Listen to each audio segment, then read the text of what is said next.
Hey guys, welcome back to my channel, and today we're going to talk about one of my favorite characters introduced in Legacies, and that's the alter ego herself, Dark Josie.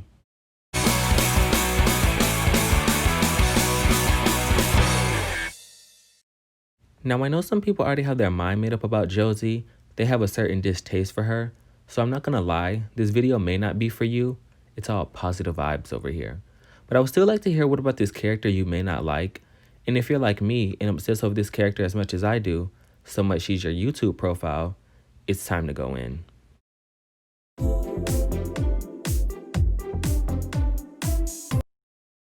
To start off with the acting, as we all know from watching Legacies, Kaylee Bryant is one of the best actresses on this show. Her character is mainly known for caring too much.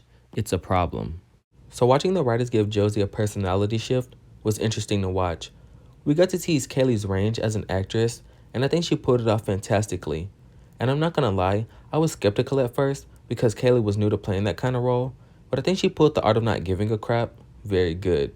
And I wouldn't mind seeing Kaylee play her again. That's how much I really enjoyed Dark Josie.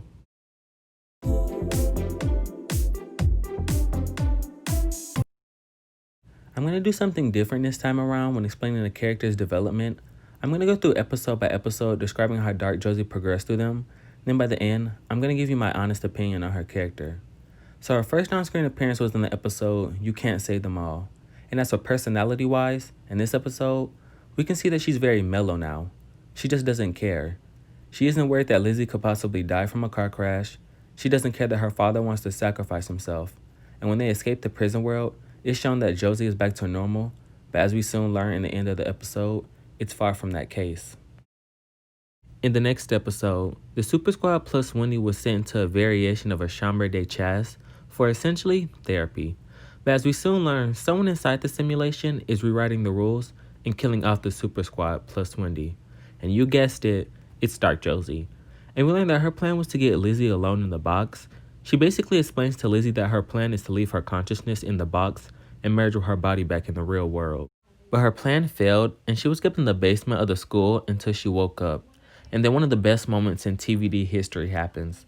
Dark Josie Jean Grey and Magneto herself out of that basement by pulling the floor up, and like a boss, walked out of the school unbothered.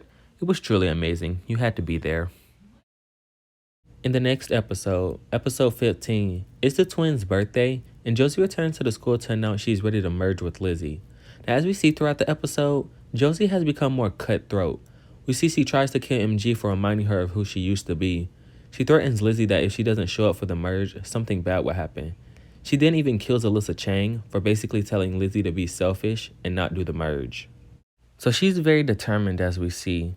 She'll stop anybody that tries to get in her way. Then we go into the best scenes in the episode. To the necromancer announcing Josie like she's in a boxing match. To Hope versus Dark Josie. Then we get the merge. And as some of us already knew, Josie won. But not for the reason some people might think. I might make a video on why Josie won the merge specifically. In her last episode appearance, we see that she's very adamant of completing her part of the deal with the necromancer because she knows the merge wasn't completed. So throughout the entire episode, we see that she travels inside her mind to find out who's there that's not supposed to be there. And by the end of the episode, normal Josie is able to regain full control again, and Lizzie gives the necromancer all the dark magic inside of Josie, thus getting rid of Dark Josie altogether. For my honest opinion, I really like Dark Josie. I'm not gonna lie, she definitely has some cringy moments. The whole walk down the hallway in slow-mo was bad enough, but all in all, I loved how she progressed through the episodes, from this mellow alter ego to this dark force.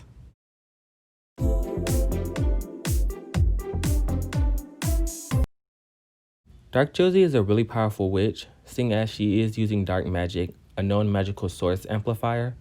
So now I'm basically just going to list her most powerfulest moments, which is basically anytime she uses magic. First, we see that she can turn on a vampire's humanity switch, and I don't think we've ever seen another witch do that. We then see on multiple occasions she has some limited mental control. One, she was able to look inside her mind to see what spell was affecting her mind. We then see her later that day create a portal out of a prison world. She then was able to rewrite the rules of a chambre de chasse. Then she uprooted the ground while simultaneously blowing up the Salvatore school. We see that she's one of a few witches that we've seen teleport.